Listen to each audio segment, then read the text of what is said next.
নমস্কার বন্ধুরা, সবাইকে শুভ সকালের অনেক অনেক শুভেচ্ছা জানিয়ে উড়ানের আজকের পর্বের রিভিউ আমি শুরু করছি।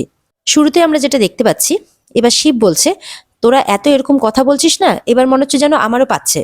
তখন চিয়া কি করে, নার্সকে বলে যাও বেড প্যানটা নিয়ে এসো। নার্স যখন নিয়ে আসে তখন নার্সের হাত থেকে সেই বেড প্যানটা নিতে চাই চিয়া, বলে যে আমি বেড প্যান বইবো। এটা শুনে তো সবাই অবাক হয়ে যায়, শিবেরও বিরক্তি লাগে। তখন বেড প্যান বওয়ার কথা শুনেই পূজার সেই মহারাজের কথা মনে পড়ে যায়। এই মহারাজও পূজার জন্য পূজার বেড প্যানটা বয়েছিল। পূজা তো মনে মনে হাসতে থাকে আর মহারাজকে বলছে যে মিস্টার মাথা গরম, চিয়া একদম আপনারই মতো। বলে না, আমার বাবা কাউকে কিডন্যাপ করায় না। চিয়া বলছে হ্যাঁ, আমার বাবা করায়, তার জন্য আমি বাবাকে শাস্তি দেব। তখন মহারাজ বলে না, আমি শাস্তি দেব। চিয়া বলে না, আমি দেব। এবার দুজনে আমি করতে করতে দুজনের মধ্যে এবার ঝামেলা শুরু হয়ে যায়। এদিকে মহারাজ চিৎকার করছে, ওদিকে চিয়া চিৎকার করছে। তখন পূর্ণিমা থামায়। এরপর তো ঝামেলা থামার পর চিয়া বেড প্যান্টটা নিয়ে শিবের কাছে চলে আসে, বলে নাও পটি করো। শিব বলে তুমি কি কি পেয়েছো বলো তো, কি করছো তুমি এসব? মহারাজ বলে অসহ্য অসহ্য, আর ভালো লাগছে না। তখন পূজা বলছে নতুন কোনো শব্দ বলো না গো, আর এক শব্দ শুনতে ভালো লাগছে না। তখন মহারাজ বলে ডিসগাস্টিং। বলে হ্যাঁ ঠিক আছে। এরপর তো নার্স চলে আসে চিয়ার কাছে, বলে এটা আমার কাজ, আমাকে দিন।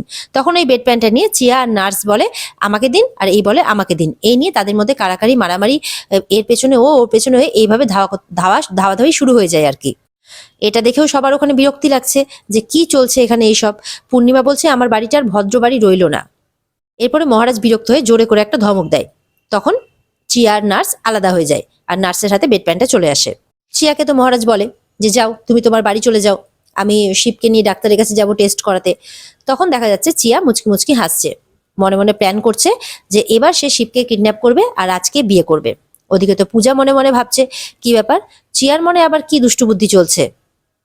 এরপরে তো চিয়া বাইরে বেরিয়ে চলে যায়, মানে বাড়ি চলে যায় আর কি। আর শিব বলছে একটা অদ্ভুত মেয়ে। তখন পূজা বলছে যে হ্যাঁ মেয়েটা অদ্ভুত, কিন্তু মেয়েটার মনটা খুব ভালো। কিন্তু হ্যাঁ একটু বাচ্চা সুলভ আছে ঠিকই, কিন্তু ওর বাবা কিন্তু খুব ডেঞ্জারাস। এদিকে চিয়া বাড়িতে এসে তার বাবার গলায় একটা দড়ির মতো বেঁধে তার বাবাকে টানছে, মানে দড়ি ধরে টানার মতো আর কি, গলায় দড়ি বেঁধে। তার মা তাকে পেছন থেকে ধরে আছে, বাধা দিচ্ছে এরকমটা করিস না। চিয়া বলছে বলো তুমি কেন শিবকে কিডন্যাপ করেছিলে, তুমি বলো। তখন ওর বাবা বলছে বলার মতো পরিস্থিতি থাকলে তো বলবো, গলাটা আগে ছাড়। তখন ছেড়ে দেয় চিয়া। তখন তার বাবা বলে আমি ওই রকম একটা পরিবারে তোর বিয়ে দিতে পারবো না, ওই রকম ফ্যামিলিতে তোর মানাই নাকি, আমি কিছুতেই দেব না। তখন চিয়া বলছে আমি ওই পরিবারেই বিয়ে করব, আমি ওই স্টুপিড ফেলোকেই বিয়ে করব, আমি হিমানের সাথে সম্পর্কও ভালো করব, আমি সবকিছু ঠিক করব, আর বিয়েটাও আমি আজকেই করব। বলে সেখান থেকে যখন চলে যাচ্ছে তখন ওর বাবা বলছে ওকে ধরো ধরো, ওকে আটকাও, ওকে, ও নাকি আজকেই বিয়ে করবে। তখন চিয়ার মা বলছে তুই তো করতে পারবি না, কারণ পৌষ মাস পড়ে যাচ্ছে। বাবা বলছে পৌষ মাসে তো বিয়ে হয় না। তখন চিয়া বলছে হয় হয়, পৌষ মাসেই বিয়ে হবে আর তোমাদের সর্বনাশ হবে, তুমি দেখে নিও। অঘ্রাণ মাসের শেষ লগ্নে আমি বিয়ে করব শিবকে, আর তোমাদেরকে শ্বশুর শাশুড়ি বানাবোই। এরপরে চিয়ার মা বলে তুই যদি এরকম কাজ করিস তাহলে কিন্তু আমার মরা মুখ দেখবি। চিয়া বলছে ও তাই নাকি, আচ্ছা তাহলে তুমি আমাকে একটা জিনিস ক্লিয়ার করো তো, যে কিভাবে তুমি মরবে, মানে তার জন্য কি লাগবে তোমার, আমি কি হেল্প করতে পারি কিছু, যেমন পয়জন লাগবে না দড়ি লাগবে, কোনটা? তখন চিয়ার মা বলছে দেখছো অরিন্দম কি বলছে তোমার মেয়ে আমাকে। বলে হ্যাঁ দেখছি দেখছি শুনছিও। চিয়ার বাবা বলছে এটা কিছুতেই হতে পারে না। চিয়া বলছে হবে, তোমরা দেখবে আর জ্বলবে আর বালুনের মতো ফুলবে।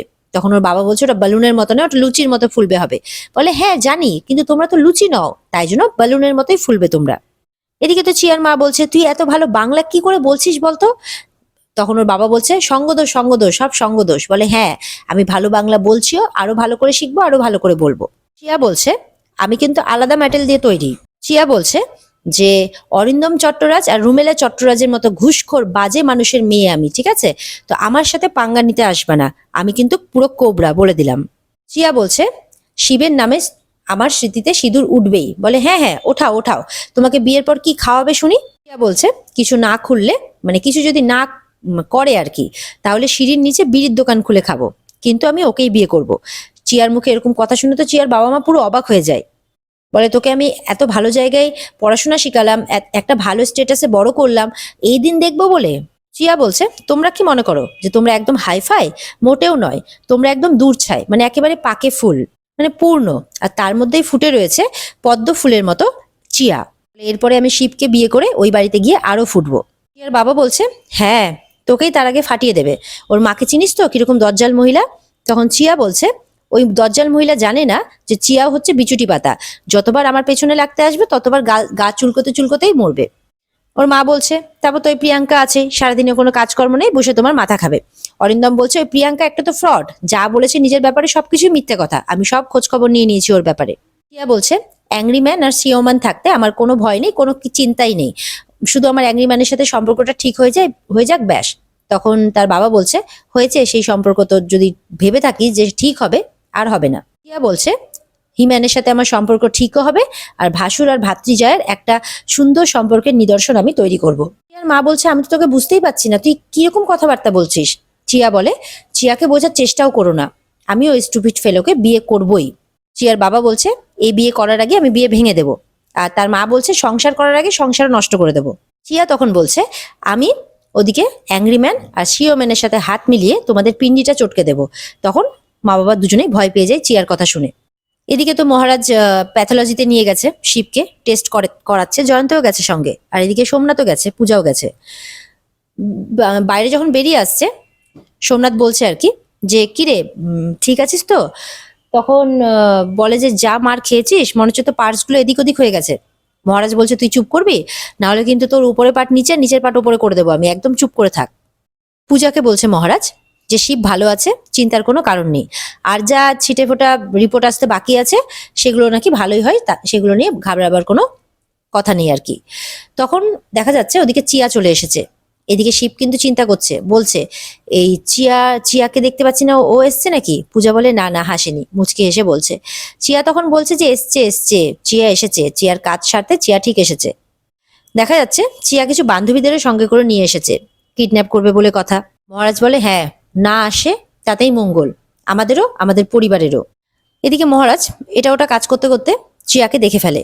মহারাজ তখন বলে, চিয়া এখানে নাকি? তখন বাকিরা বলছে, কই, দেখতে পাচ্ছি না তো। সোমনাথ বলছে যে, আমি যেমন আমার মানে ডান দিকে বা দিকে সামনে পেছনে সব জায়গায় সোনাকে দেখতে পাই আর কি, তুইও কি সবসময় চিয়াদা অ্যাঞ্জেলকে দেখছিস? মহারাজ বলে, একদম বাজে বকবি না, বলে দিলাম, আমি দেখলাম বলেই বললাম। তখন পূজা বলে, কই দেখি তো। পূজা যখন গিয়ে দেখে, পূজা কিন্তু দেখে ফেলে চিয়াকে, চিয়ার তার বান্ধবীরা পুরো দেওয়ালে সেটা দাঁড়িয়ে আছে। চিয়া তো ইশারা করছে, বলো না বলো না। পূজাও তখন ইশারায় কথা বলছে, কেন? আর সেই ইশারা করতে কিন্তু মহারাজ দেখে ফেলে, সোমনাথরাও দেখে। মহারাজ তখন বলে, আছে না? তখন তো ভাবছে আর কি পূজা যে কি বলবে। পূজা বলে, কই না তো। মহারাজ গিয়ে দেখে সত্যি তো নেই, কারণ চিয়ারা ততক্ষণে পাশ দিয়ে বেরিয়ে গেল আর কি। পূজা তো না বলে। মহারাজ বলে, আচ্ছা ঠিক আছে, আমি দেখছি। তখন মহারাজের হাতটা ধরে নেয়, বলে যে, তোমার কি মনে হয় আমি মিথ্যে কথা বলছি? মহারাজ বলে, তুমি যে কি জিনিস আমি ভালো করেই জানি। পূজা বলছে, কি আমাকে জিনিস বললে তুমি? আর আমি লায়ার? তুমিও লায়ন। তখন এমন ভাবে বলে, মহারাজ বলে, লায়ার বললে না লায়ন বললে, কনফিউশন করছো কেন, ঠিক করে বলো। বলে, লায়ন বলেছি, মানে সিংহ বলেছি আমি তোমাকে, তুমি যেভাবে থাবা বসাচ্ছ তো বাঘ সিংহ বলবো না তো কি বলবো? মহারাজ বলছে, আমি যদি থাবাটা না বসাতাম তাহলে তোমাকে গুন্ডাদের হাত থেকে কে বাঁচাতো শুনি? এরপরে তো পূজা এটা ওটা কথা বলতে থাকলে মহারাজ বিরক্ত হয়, বলে এরপরে একটা থাপ্পড় বলতে গিয়ে বলে, একটা থাবা মারতে গেলে না সোজা হয়ে যাবে। এরপর সোমনাথ বোকা বোকা ভাবে এসে বলে, আচ্ছা মহারাজ, আমাকেও থাবা মারাটা কি তোর কর্তব্য? বল না।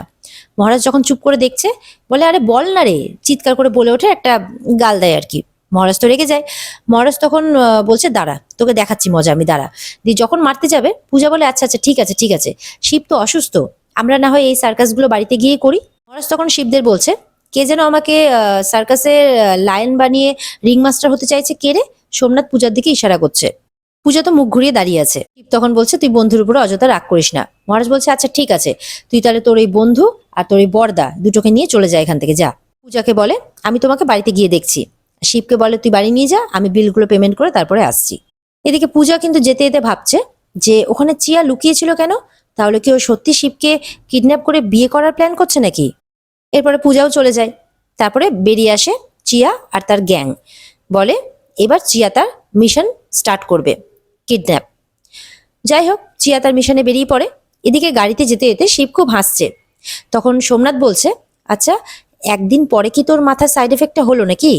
শিব কোনো কথা না শুনে শুধু হেসেই যাচ্ছে, যেন তার মনের কোনো ইচ্ছে পূরণ হয়েছে। শিব বলছে, চিয়া নাকি আজকে আমাকে বিয়ে করবে। আর এদিকে দেখো প্যাথোলজিতে আসেইনি, ফাইনালি আমি তাহলে মুক্তি পেয়ে গেছি, এই বলে খুব হাসছে। পূজা বলছে, আমার মনে হয় না তোমার মুক্তি আছে বলে। শিব বলে কিছু বললে নাকি? বলে না না কিছু নয়।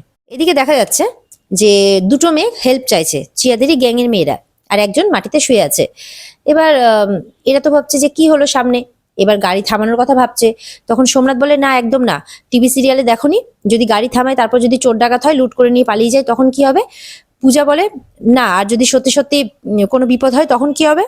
এরপর তো পূজারা নেমে আসে সবাই গাড়ি থেকে, বলে যে কি হয়েছে, এই মেয়ে এরকম শুয়ে আছে কেন?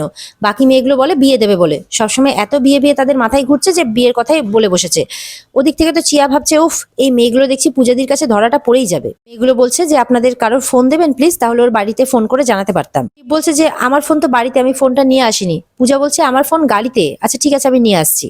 এরপরে পূজা যখন ফোন আনতে গাড়িতে চলে যায়, দেখা যাচ্ছে গাড়ির ড্রাইভার গাড়ি থেকে বেরিয়ে গাড়িটা লক করে দেয়। মানে গাড়ির ড্রাইভার চিয়াদের সাথে মিলে আছে আর কি।